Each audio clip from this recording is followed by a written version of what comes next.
Ito, itsura nito, parang kakain ko ng itlog. Oo, mga kababayan, ha? Oo, sige. Dato, pasok. Huwag nyo nang hintayin ng taong bayan ang lulusob dyan sa Malacanang. Huwag nyo nang hintayin ng taong bayan ang magpapadraktis. Magkakalasog-lasog yung presidente na yan. Nak ng pati na magkakalasog-lasog. Baka nakalimutan mo nangyari sa Syria. Sabi na natin, adik yan. Adik pa talaga to? Threat to the national security, threat to the life of the president. Tarantado!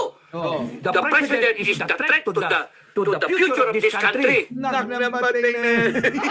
Ito yung mga kababayan, nakahanap ng katapat to. Simpleng-simpleng balat lang. Lalo, mas pwede ka talaga. Bakit? Kasi wala ka pang naghahanap ng katapat eh. Pero may katapat ka na. Yan, may katapat na. Dado! Dado!